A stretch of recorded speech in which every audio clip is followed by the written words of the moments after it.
Welcome to Pastor's Perspective, sponsored by Calvary Chapel, Costa Mesa. My name is Brian Perez, and we are here live on this Tuesday, the 26th of March, 2024. We'd love to chat with you from now till 4 p.m. Pacific time. Actually, we'd love to chat with you all day and all night long, but we have an hour, so let's do this. 888-564-6173. We've got all the lines available right now because we just unblocked them. 888-564-6173 is the number to call. And answering your questions today, we've got Brian Broderson, the senior pastor of Calvary Chapel, Costa Mesa in Southern California. You also hear Brian on the Back to Basics radio program. Bobby Conway joins us from Charlotte, North Carolina, where he pastors Image Church, and he's got a radio program too. It's called Christianity Still Makes Sense. That's also the name of his YouTube channel. And his book, which is coming out in just a few weeks, has a very similar title. It's Does Christianity Still Makes Sense? And Tony Clark is here as well. He's the pastor of Calvary Chapel, Newport News in Virginia, and he's on the radio program called The Word Made Plain, and he joins us online via Skype. Hello, gentlemen. Great to have you all here today. Good to be with you. Thank you. Great to be here. Great to be here. Yep. Getting ready for Easter weekend, and Yep. yeah, got lots going on. Tony, what's going on over in Newport News? You know, it's something we've done for a few years now, and we just stepped it up a little bit. Whereas on Good Friday, instead of the traditional Good Friday service, we have what is called the Good Friday Experience. And so this year, we're going to transform our campus into first century Jerusalem and just take people through each day of Holy Week. And so that's what's going on this year. Man, that sounds like quite a task to transform your campus into first century Jerusalem. Yeah, it is. It is. And they are hard at work and even supposed to get some animals. I don't know where all that is going, and I hope they're not going to be inside the building anywhere. But I just heard. So yeah, it's going to be a lot of fun. And the weather is supposed to cooperate, as you know, opposed to what I heard there. It's supposed to be 90% raining Saturday and Sunday there, but that's just so weird for me to hear California raining as much as it is. Yep, we are praying against. Yes, we are. Storm that is trying to wreck everything that we're doing. But we do have a backup plan. And this, basically puts a damper on our sunrise service, potentially. Everything else is fine because everything else is inside. But so we're looking, today we had a good conversation about what is plan B for sunrise if need be. So we're not going to make a final decision until Thursday because, weather. I mean, they can predict it. Oh, yeah. By the end of the week, they could be saying it's going to be 90 degrees on Sunday, not 90% chance of rain. But the one thing I have to say is they have been pretty accurate lately because it's like you look at your little weather app and it says 40% chance of rain and then it just pours and you're like, wait, I thought it was 40% chance, not 99% chance. Yes. Yeah. But we have Good Friday. We have 2 services this year. So we're doing noontime, which is traditionally what we do. And yet we want to also recognize that some people can't get off at noon. So 7 o'clock on Friday evening, we'll be here as well with our Good Friday service. And then 6 a.m. We're going to do a 6 a.m. whether we do it outside or not. That's kind of what we decided, Whether the weather cooperates. Yeah, because I mean, on one level, it is a sunrise service, but nobody ever sees the sunrise. I mean, we know it comes up, but nobody's looking at it when it happens. So, but I think it's the early morning experience that people actually enjoy. Yeah. But people have become a bit. I don't know, like rain nowadays. It just seems like everybody's, I got to stay in the house. It's raining. It's like, what has happened to us? It's like, who cares? We got to get that, the mentality of the British, people who live in rainy cultures, it's just like you don't even think about it. You just do it. Right. This is what we have, so. Yeah. So anyway, then we have our regular Sunday morning services, Yes. 8:30 and 11. In case you can't make it out at 6. Yeah, there's 2 others at 8:30 and 11. Bobby Conway, what are you guys doing at Image? Just a normal Easter service. Just one. Yeah, but we're going to, just one. And, we don't have kind of our own facilities, so it makes it more difficult to do a lot of the extra stuff. So, Yeah. we'll do a 10 a.m. service, and you guys are inspiring me. Maybe I'll jump on and do something video-wise, explaining Palm Friday, maybe just for a little extra, for a bonus. Yeah, it's called Good Friday. I was going to say Good Friday, not Palm It's Friday. Palm Sunday and Good Friday. Just, Wait. Yeah. You know what's crazy? Yeah. Oh, yes. Did you do Palm Sunday message last week? He did Good Sunday. No, I did Good Sunday. Like, I'm really twisted up. I wrapped up the book of 1 Corinthians, so I did 27 messages through that book. Good for you. Wrapped that up, and so that felt good. So Great. I'm impressed. What about you, Very Tony? impressed. Did you preach on the triumphal entry? Nah. No, I was. Wow.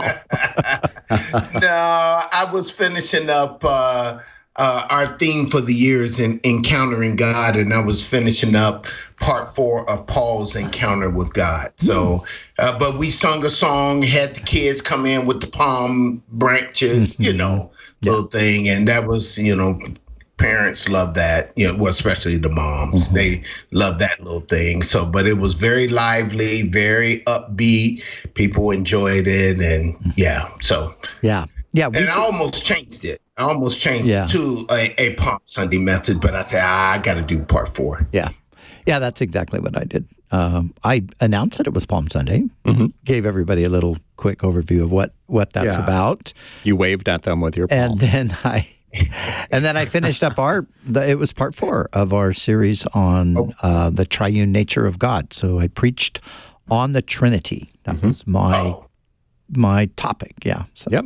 And he solved every question about the Trinity. I answered all of the controversies from all of the ages. Yes. Oh, 2nd century modalism. Oh, yep. Modalism, subordinationism. We dealt with it all. Yeah.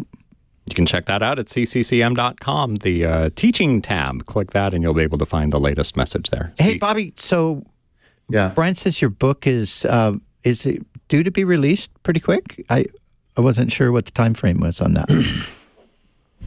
Yeah, it comes out on April 23rd. Oh, great. Along with the small group curriculum with it. And so, I'm excited. It's been finished for, probably a year and a half. And so the book comes out, and Does Christianity Still Make Sense? The small group companion that I did with my son, a video, and it's got a study guide. And so even for moms and dads that want to talk through kind of, why Christianity makes sense, it's designed in that way where you got these little 10, 15-minute interviews where Dawson's interviewing his old man, and that he's given a perspective on Gen Zs. And so it can really provide a good opportunity for parents to have conversations with their kids as well about this stuff and get them equipped. This is great. I mean, I didn't even know that. And then I said to you, hey, come to the conference in June and you and Dawson do something on Gen Z stuff. Wow. You guys already, and your book will be out. It'll be great. We flew up to Chicago and did that at Tyndale and did that. So I'm really excited about that and I've been sharing that as I'm starting to do the radio interviews and stuff like that and go on podcasts. I'm pushing the book, but I'm also pushing for churches to consider going through the 6-week small group study, because I feel like I'm answering the biggest age-old questions and the biggest questions today confronting us. So in one book, they can get questions that are age-old, questions that are relevant, and yet a pathway forward for how to deal with doubters in our culture and make sense of Christianity. And I keep saying that is the apologetic question, in my opinion, of the day. Yeah. Every time somebody has doubts or they leave the faith, they're asking, does Christianity still make sense? Mm-hmm. And I want to share my own story. And so it's a biographical apologetic where I share my own story, and there's about 30 chapters. They're very fast moving. Yeah. Good. Well, I expect to get a copy in the mail soon. Autographed. I mean, usually Yes. you're like your best friends get, pre-release copies and stuff. I haven't seen anything. No pressure, Bobby. On my desk. I haven't got my own copy yet. Okay. They just got them. So, but yes, I'll get you a copy for sure. All right. And the book is available for pre-order, I noticed, on Amazon. The easiest way to get there, I guess, is on Bobby's website, ChristianityStillMakesSense.com. Check that out. Click book, and you'll get the link to Amazon. Amazon would probably be the... Oh, perfect. Yeah. I say Amazon or any major retailers. And it's also an Audible for those that like to hear it. I did the recording myself. So, I mean, I did it with... just looking at the website and stuff and the design and all of that, I do have to say that I don't think there is a cooler apologist on the planet than Bobby Conway. Just look at this website. It's fantastic. I was going to say something, but Isn't that true, Tony? I mean, come on. Hey, just got to give it to him. You just got to give it to him. Yeah. That's all to it. He's got it, man. He's just a cool dude. And he's smart, too. So, yeah. And here's my... I did this drawing that I'm going to do a video on to push the book. Yeah. And notice Jesus' hair. I made a question mark out of the left side of his head. It goes down into a question. And so we're going to do a video. Can you move it to your right a little bit? I just took... Yeah. Yeah, now it's more centered. So what is that? Okay. So that's the cover, but I just did my own rendition, and I created a surrealism piece with question marks all over the place. And so, yeah. Okay. That's fun. You'll see a video on that. Yeah. Cool. How fun. All right, ChristianityStillMakesSense.com is where you can go to pre-order the book. 888-564-6173 is the number to call us. You can also send us your questions on Facebook Messenger and on Instagram, or by filling out the form on the Pastor's Perspective page at our flagship radio station's website, KWVE.com. But we prefer to talk to you, so let's start by talking to Julie in Murrieta, California. Thanks for calling Pastor's Perspective, Julie. Hi. Hello. Thanks for taking my call. You bet. Got a flat earth question, I see. Those are always fun. Yes. I know. I've never believed in it, and then someone close to me just recently who's grown up, believes the Bible, actually, anyways, it's my stepdad, and I was floored last night when I'm like, you believe in that? And so now it's been a topic of conversation and text messages today on his scripture versus what we've looked up, and I just can't wrap my head around flat earth, so I was curious what you guys thought. Has he always believed this way, or is he a new convert to it, would you say? New, yeah. Said that he started researching it, and then he just, when you kind of go down the rabbit hole of looking into it, and then the scripture, I can't remember the scripture that he actually pulled from the Bible, but it was like, we are the center of the universe, and talking about it being like a disc, not a sphere. And then, I don't know, I talked to another friend of mine. She's a Chapman, a retired Chapman, and she reached out to her pastor, and he brought up scripture that talked about how we are, I have it. It was just, what did he say? Isaiah 40:22 mentions how God sits above the sphere of the earth. So, yeah, there's a lot out there. Tony, we'll start with you. What do you tell Julie? Yeah, that's one of the verses I was going to quote. Isaiah 40, verse 22 said, God sits upon the circle of the earth. Also in Proverbs 8:27, it says, when he drew a circle on the face of the deep. And so flat earth stuff is really getting around today with the popularity of TikTok and other YouTube, other videos, and folks saying there's this dome above this flat earth and no one can penetrate the dome, and we've never been to the moon, and the whole Antarctica stuff, an ice wall around Antarctica where other continents are on the other side of the ice wall. I'm telling you, I've never seen the flat earth theory gain as much steam as it has today. And it just has a lot of problems, especially with a worldwide flood. You could not believe in a worldwide flood and flat earth. You're going to have to say that the flood was localized because, and then on top of that, what's at the end of the earth? Do you just drop off into oblivion? What's at the end? It's flat, but has anybody been at the end?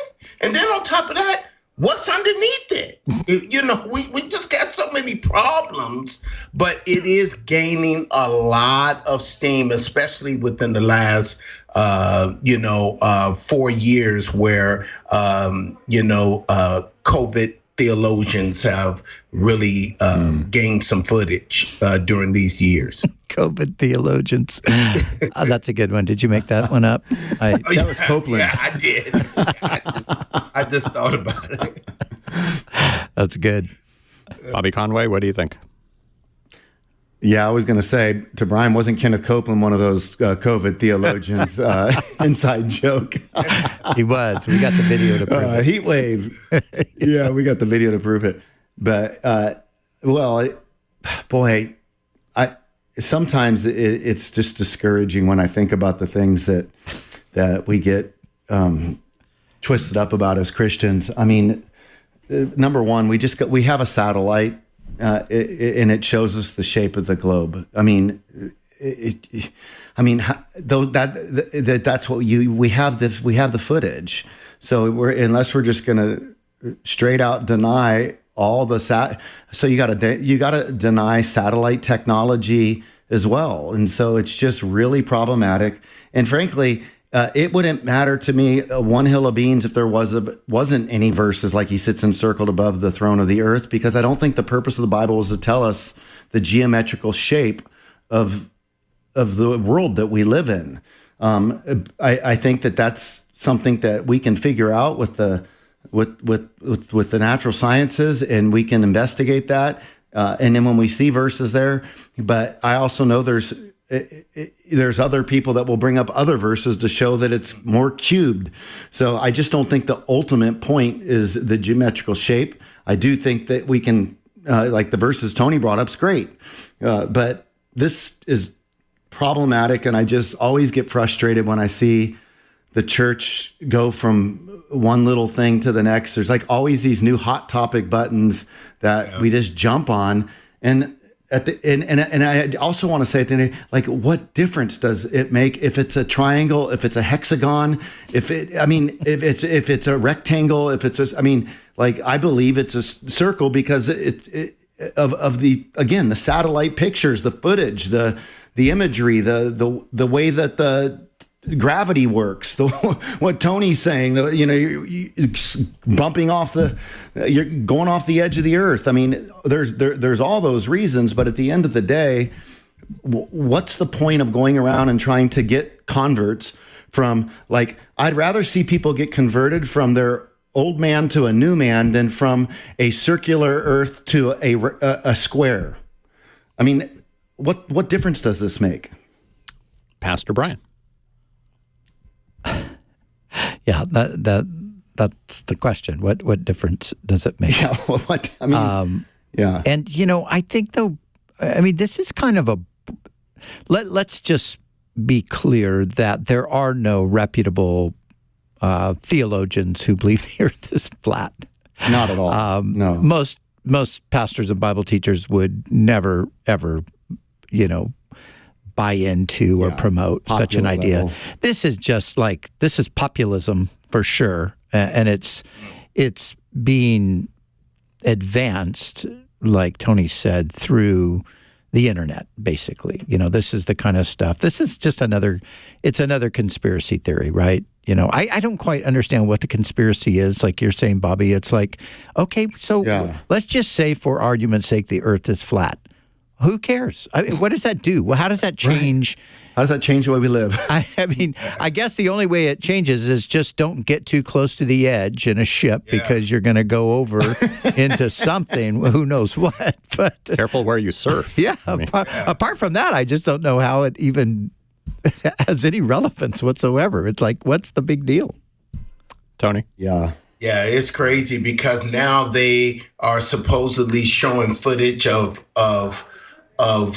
pilots in airplanes showing that there's no curvature of the earth, and people in ships showing that there's no curvature of the earth. But the difference in time, how you can have one time here in the United States, you can go overseas and it'll be just a few seconds off or a few minutes off, and that has to take into account the curvature of the earth. But now they're trying to prove that there's no curvature of the earth, that the earth is actually flat, and it's just nuts. It's gained some serious steam out there. Yeah. Well, all right. Yeah, because if the earth was flat and the sun was shining, it would just be shining on the whole. There would be no thing dark at the same time. A dark place, right? Yeah. Unless it's dark underneath. Yeah. I don't know. It was like a wafer. They've also said that no one has gone to Mars, and they have supposedly shown that the footage of Mars is the same footage of an area in Canada. And all they did was added that orange color to Mars. So I'm telling you, this stuff is gaining some serious momentum, and one distraction from the evil one. Yeah. Oh, sure. Yeah. Sure. Yeah, I can see the Canada theory, though. I mean, that kind of makes sense, Yeah. Julie, thank you for calling us with your question today on Pastor's Perspective. Yeah, for sure. 888-564-6173 is the number to call us today. We've got Brian Broderson, Bobby Conway, and Tony Clark at your service until 4 p.m. Pacific time. 888-564-6173. Just thinking Ed Stetzer will be on with us tomorrow. I think Ed would love the flat earth question. Maybe we should just bring it back tomorrow. Just to, do like a fake, like we got this sent in from Instagram. Yes. For you, Ed. Just for you. Yeah. You could just say, Bobby really, ascribes to the flat earth, and, he was just wondering what you thought. Unless Ed's listening right now, which he might be. So we'll see how we can play that in tomorrow. 888-564-6173. To San Clemente we go. Here is Ray. Welcome to Pastor's Perspective, Ray. Hello, Pastor. Thanks for taking my call. And again, even though I hear that allegedly Bobby is going with flat earth, he's still the coolest apologist. We're glad you agree on that one. Well, thank you. But I just saw something on Facebook, and somebody that is so super cool is Brian Perez. How could he have the radio voice of a 25-year-old and had gray hair? Yeah. Yes, and be 65. I mean, it's crazy. That's the Yeah. Well, actually, he gets his hair frosted. He felt left out being with all these gray-haired people. Yes. Except Tony Clark. Anyway, after those compliments, my question was that basically, because of work, I'm having a little problems with the schedule for Sunday church. So I joined a Bible study. But there are some warning signs that I'm really worried about. The first one pretty much is paid membership. Big warning sign. Paid membership? Not just membership. Paid membership. Oh. Yeah. Wow, like an annual subscription to go to this Bible study or something. Pretty much. Almost like going to the gym, I guess. The second thing is that basically not affiliated with any church. And the worst part is that not only that they're not affiliated to any church, but actually they talk bad about some churches. So are there those I mean, what should I do? Are those enough warning signs that I should run for my life? No, I think we need 4 more. How about maybe 5 more? No, I think, man, wow. Well, Ray, I think it's pretty obvious that this is not a good fit for you. Probably not a good fit for anybody, really. But yeah, I would say just find another Bible study that you don't have to pay to be in, and that's not spending their time bashing other Christians or churches or leaders, and is focusing on doing what they're doing. Maybe it's going to have to be something that's connected to a local fellowship. A lot of churches have Bible studies that are off campus that you could go to, and so I would recommend something like that for sure. Maybe he can get his refund for the current month, or probably. I don't know. Did you have to pay first and last month's deposit? I don't know. Tony Clark, what say you? What he described, just going based upon what he described, those are cult tendencies. When they begin to not be affiliated with anyone, begin to talk about other churches and we're the only ones right. Those are tendencies of Jehovah's Witnesses, Mormons, and other pseudo cults that are out there.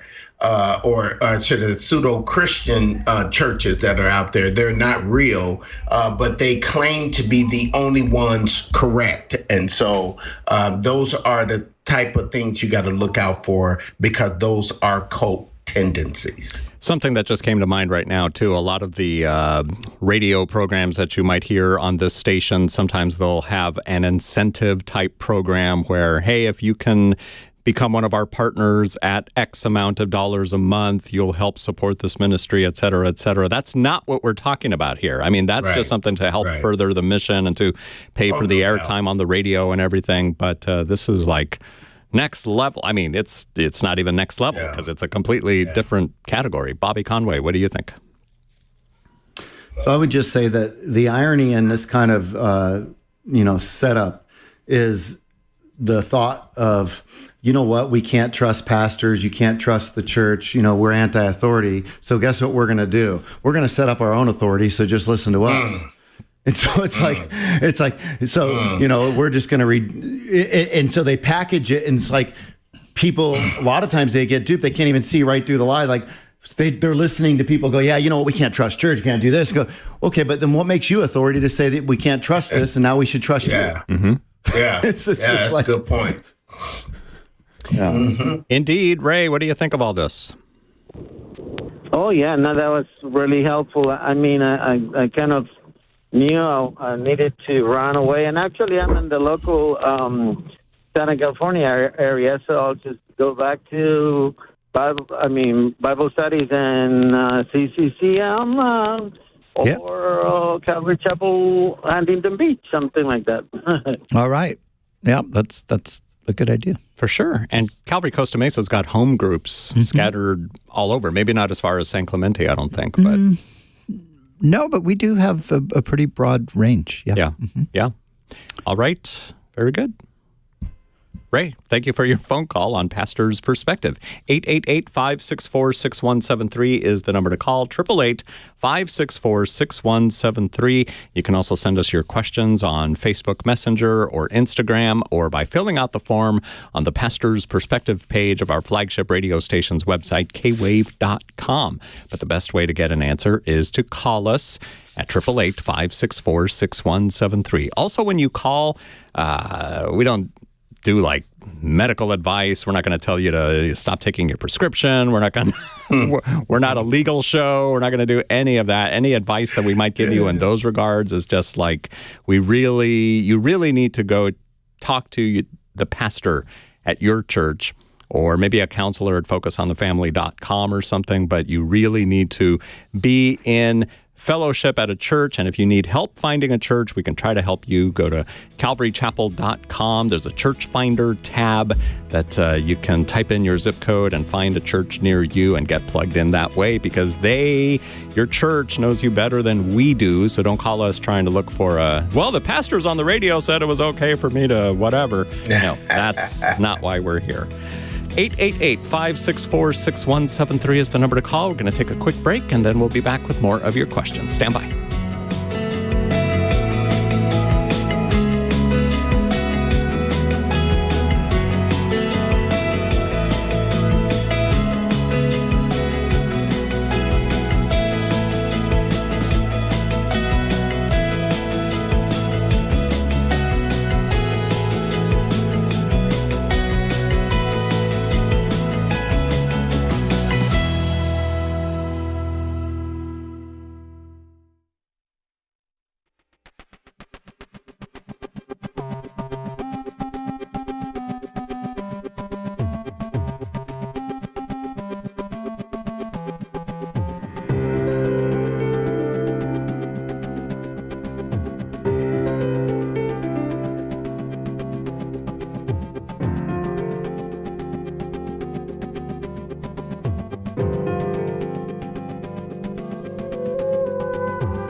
Hello, it's Brian Perez on Pastor's Perspective, and we are back for another 25 minutes or so. We'd love to chat with you at 888-564-6173.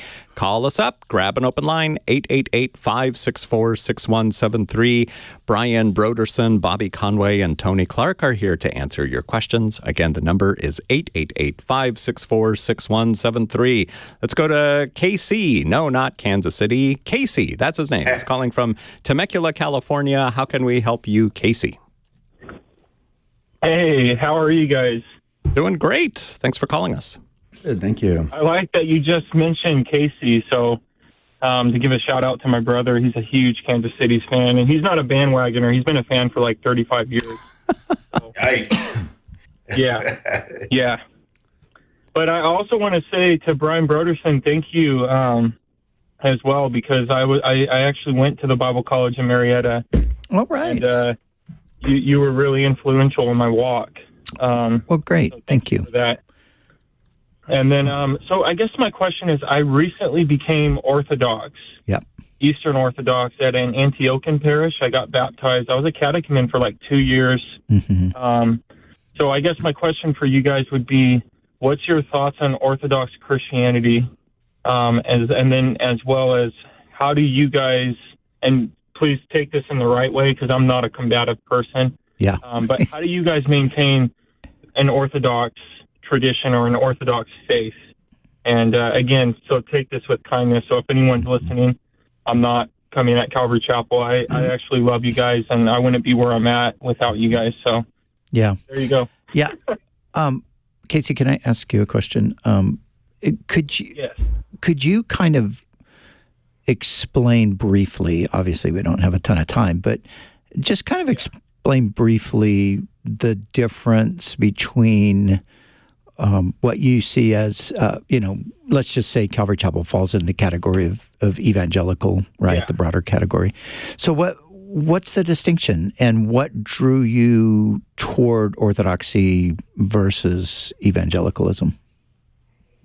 Great question. So just to kind of give some clarity too, I did go to seminary after I left you guys' school and, did the whole 9 yards. But one of the things that drew me to orthodoxy, I think, was just the sacramental theology, and then really the healing behind the message in the Orthodox tradition, because it really is focused on healing, like healing of the soul, healing of the mind, the body.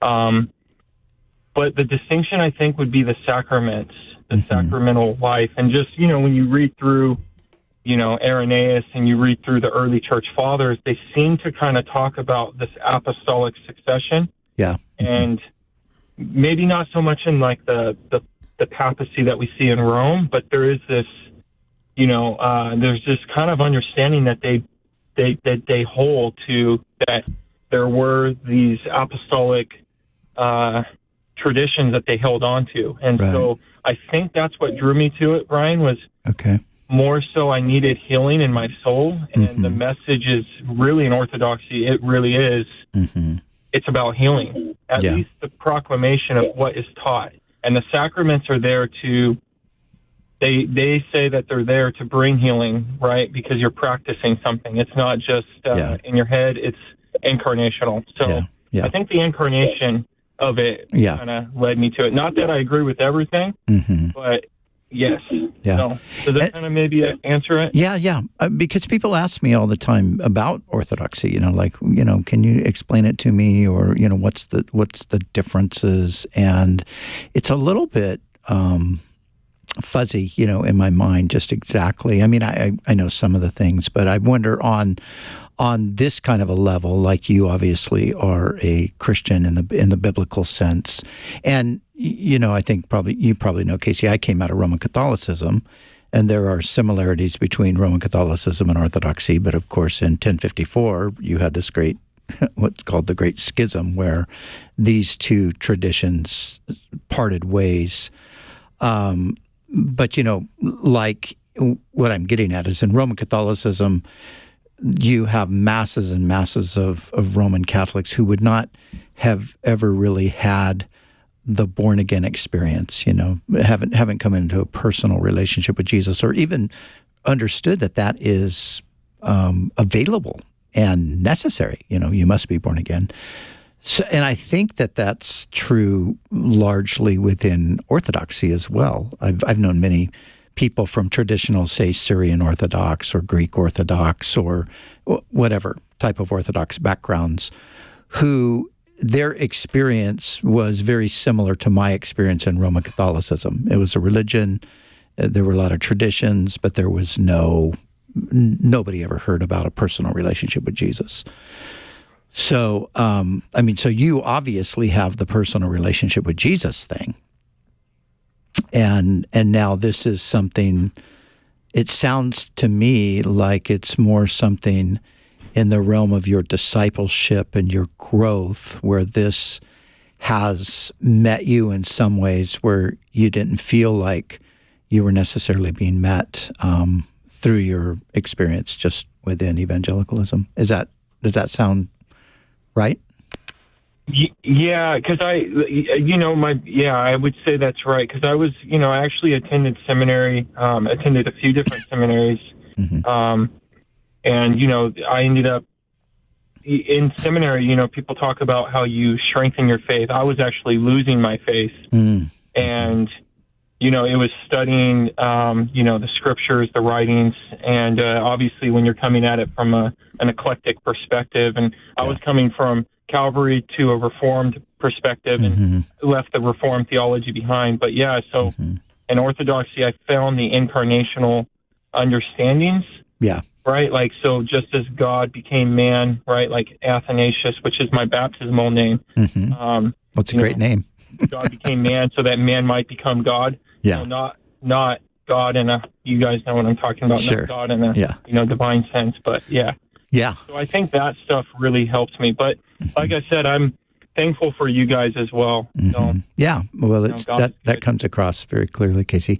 I think, Bob, you should jump in here in a second too, because of course you went through seminary and you had some of those battles yourself, when you were going through that. But I would say, I think one of the things that we would obviously see differently, Casey, is the fathers, Irenaeus, or whoever you might want to refer to, Origen, or then to Athanasius and the Cappadocians and these groups of men who I've actually been deep diving into all of them for quite some time now. I read a few books even last week written by Gregory Nazianzus and Gregory of Nyssa, and of course I've read Athanasius. Cappadocian fathers. Yeah, I've read Athanasius a bunch, and I preached on the Trinity on Sunday, and we actually recited the Nicene Creed at the end of the service in honor of Athanasius and in honor of, what happened in 325 and 381. But I think where we would differ is in the apostolic succession kind of a thing, where we would appreciate the fathers, but not at all see them as inspired in any way similar to the apostles. So, I look back at those, ancient voices, and you're very thankful for so much of what they did. Like you said, you don't agree with everything. Some of it you think is downright, well, that's kind of crazy. But we have that with everybody. We have that with Luther. We have that with Calvin. We have that with the modern theologians that we, learn from. So I think that would be... in my opinion, that would be kind of a big distinction right there. Bobby, jump in here with your perspective. Yeah, well, I think what you shared, it's good stuff, and I appreciate the tone and everything, Casey, that you're sharing with. I do think sometimes people just have a desire for a greater sense of transcendent. They might be overwhelmed, and they felt like, man, the church got so shallow feeling, depending upon where they were swimming and which stream. Like, for example, today, there's a church in our area, and there's this lady instructing the congregation. It's a massive church on what terms to not use. And it was a video saying, basically, at this church, we only directly teach from a passage twice a year on Easter and Christmas. So, we want to make sure that when people come, we don't use terms like resurrection, blood of Jesus. Well, I'm thinking, okay, well, that's great. So twice a year, you only go through a passage, and then those 2 times a year that you go through a passage, you're not going to even mention those words. And I think there's nothing wrong with using biblical terms as long as you explain it. And so, I think some people react to that, and I'm not saying that's the case with our caller at all, but I would say the church can go so far in trying to pander to the culture. And a lot of times I think it's people that were raised Christians.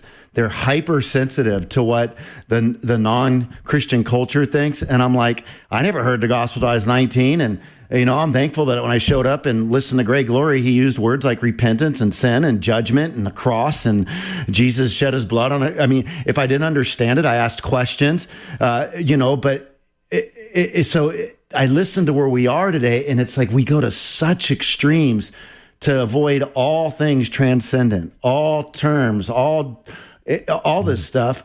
And then I would say on the opposite end, where I would be concerned is I go, man, then there can be such a high church experience that I worry how effective they're going to be evangelistically. And so that's what I can feel as a tension where I would think, I don't think most people are going to feel comfortable bringing their non-believing friends to an experience that is so high church that they don't really think in a contextualized way as much. But then I'm also bothered at the other end of the extreme. And then I say that, Casey, going, I don't think I know what the proper if anything, I'm sure I err on the side of being too contextual, but I do lay the word out and spend, like I said, 27 weeks in 1 Corinthians. And I think sometimes churches, with the high church side of things, there's such an emphasis on the fathers and such an emphasis on philosophy, which I'm appreciative of all that, but there's not the expositional emphasis. Mm-hmm. So I think ultimately what we owe the flock is exposition, not it's more than the creeds, mm-hmm. More than some of that stuff. And that's where I think, because you can find creeds that aren't, that are, like, for example, the Athanasian Creed is really problematic. I like Nicene Creed. I like the Chalcedonian Creed. You come to the Athanasian Creed. Well, what's problematic about that? Well, it's a beautiful instrument for understanding the doctrine of the Trinity, but it's terrible in its indictment at the very beginning that let you be anathema if you don't come to grips with this. And I'm like, how many people have died just because they believed in Jesus, but they never even had the opportunity to hear about such a creed in the way that these words were? So in a sense, the creed condemns people that are saved. And so I think we have to be able to evaluate that and go, okay, I would have been much better with that creed if it didn't open up with "you're all, anathema," if you don't buy into that. That is a bit because of a harsh... now it's like, oh, you're saved. Yeah, you're saved, but you're saved by faith in Jesus. Oh, wait, but by believing in this creed. Yeah, and that's a problem. Yeah, it is a bit of a harsh introduction. I read it the other day because I was thinking about, like I said, we recited the Nicene Creed, and I was looking at the Athanasian. I thought, no, we will not recite the Athanasian Creed. That's not the one that we want to start. Yeah. Well, remember, Athanasius was Athanasius against the world. I mean, this guy was in a fight with everybody in those days.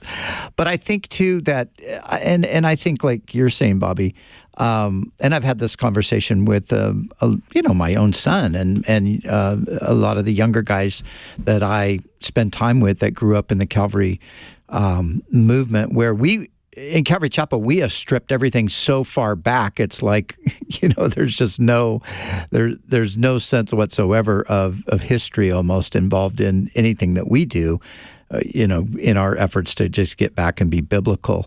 But what I've said to him is, the creeds are beautiful if they're in the context of knowing Christ personally and the Spirit. If not, they're just words. They're just, words on paper. And I grew up reciting the creeds, and they didn't do anything for me because I wasn't born of the Spirit. And that's so, and like you're saying, Bobby, that's really, that can get so easily lost. Where is the moment where you actually engage with Jesus as a sinner and you meet him and you come into the relationship with him? Without that, all of that other stuff is just, it's just information, basically. Casey, thank you for your phone call today on Pastor's Perspective. 888-564-6173. To Cerritos we go. Here's John. Welcome to Pastor's Perspective, John. Hey, guys. My question was, does Satan need to get permission to attack Christians or even non-Christians as far as that's concerned? And I'm sort of basing it on Job when he asked God to remove the hedge around him, and Yeah, Tony, what do you think? Yeah, I think he has to get permission. He can go to and fro throughout the earth, seeking whom he may devour, like 1 Peter 5:8 says, but he just can't willy-nilly just attack Christians. Why?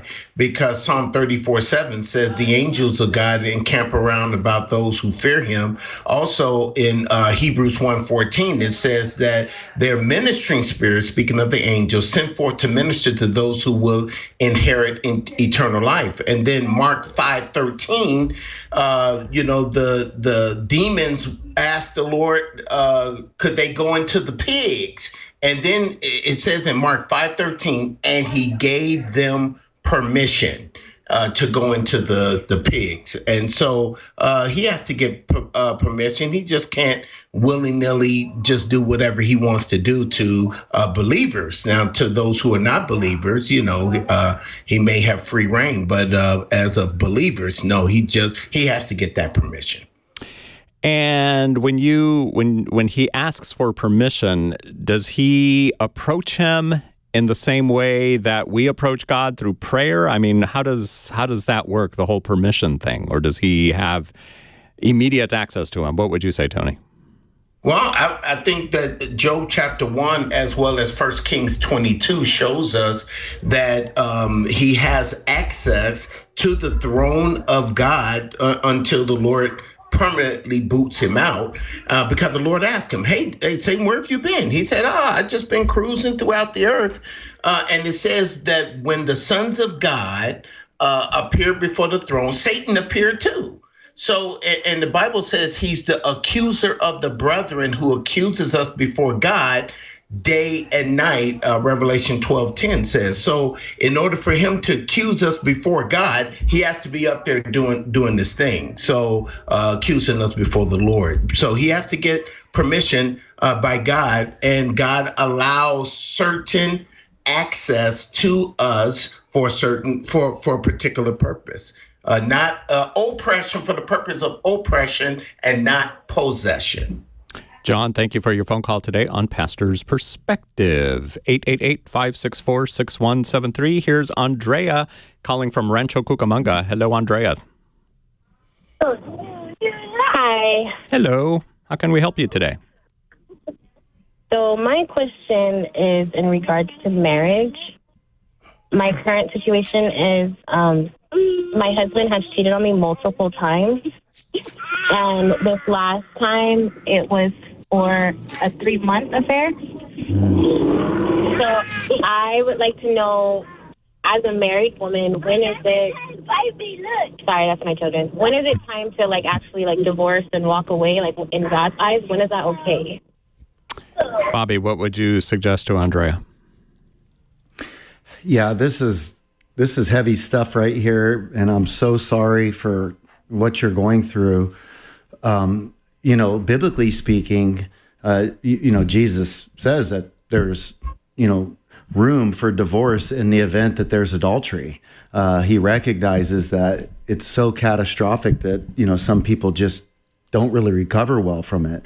So I would say on one side, I commend you for trying to keep this marriage together after an affair.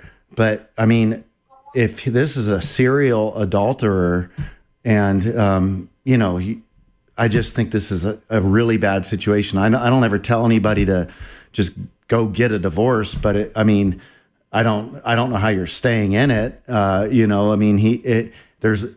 a sense where there's something that his lusts are stronger than his guilt, and his lusts are stronger than his commitment to you, and his lusts are causing lots of problems. And so I feel like when you're dealing with a lust issue this deep, that that it can't get brought under submission through guilt and conviction of the Holy Spirit, because I'm sure he's apologized every time. At the end of the day, the apologies might happen, but there's not this deeper thing that he needs, and that's a love for God, a love for you as his wife, to crush the lust.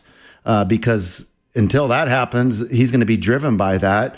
And my fear is that when you're dealing with a serial adulterer, you're young, I can hear the kids in the background, you spend your life while, trying to be faithful to a guy that's out having all these affairs, getting off, and you turn next to him when your kids are raised, and there you are 60 years old, and go, man, I just invested 40 years in this person that just cheated on me, wasn't there for me, and what do I have to show for it? So on that side, I'd just go, man, this is really painful.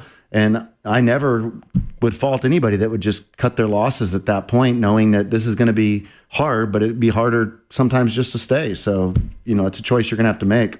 Yeah. Now, in Andrea's case, they obviously have children, so that probably doesn't make the decision easier. I mean, I don't know. Tony, what would you say? Yeah. This is a tough one, and all because Jesus said in Matthew 5 and Matthew 19 that for adultery a person can get a divorce, but there's always forgiveness. But here's the key. The key is that he talks about the adultery if there's the hardness of the heart, meaning that the person is committing adultery and they just don't care. They're just going to continue to commit adultery. Then because of the hardness of their heart, they can get a divorce because it's obvious that the other person doesn't want to stop. Pastor Brian, any thoughts from you? Yeah, Andrea, again, this is very difficult, and we're sorry that this is the situation you find yourselves in. I think just the simplest way to state it is you have complete biblical permission to, if you decide that you're done with this marriage, God is not going to condemn you in any way. He's not going to judge you. He's just going to, basically set you free to move on to into your life with Him. So He's not calling you to remain in a situation like this. Bobby Conway? Yeah, and I would say as well, Andrea, that if it's happening multiple times, I don't know what your personality is like. There are some women that are really tough. And a little bit of wife intimidation is not a bad thing, right? And then there's other women that they can just get walked all over, and then that, and a lot of that can just be rooted in just their sweet spirits, their golden retriever personality. And if you have one of those golden retriever, sweet type of forgiving personalities, which is lovely, but it can be taken advantage of, and we have all seen people that are just sweethearts taken advantage of. Whatever you decide, there needs to be some strong boundaries. You can't, we teach people how to treat us, and you are His bride, you are the wife, and there has to be some change here. But I would like to see you be able to have a fresh start as well, because I just can't imagine what this would be like. But again, that's your choice, but you're not doing anything biblically wrong if you decide to leave. But if you're being manipulated each of these times and everything, you're going to have the right support system of what this looks like to have an exit strategy as well, because I just don't know where this person's at. So some counseling would be really helpful right now. Andrea, thanks for calling us today on Pastor's Perspective. We've run out of time, so not going to take another phone call. We will be back tomorrow between 3 and 4 p.m. Pacific time, so call us then, especially if we didn't get to your call today. We would love to hear from you tomorrow. We archive all of our episodes on Facebook, YouTube, and Spotify, so if you missed any portion or just want to hear it again, head on over to Facebook, YouTube, or Spotify and check it out. And subscribe to our channels as well. That way you can get notified every time new content is available. God bless you guys. Thank you for listening and for watching. For Brian Broderson, Bobby Conway, and Tony Clark, I'm Brian Perez. And Pastor's Perspective was sponsored by Calvary Chapel, Costa Mesa.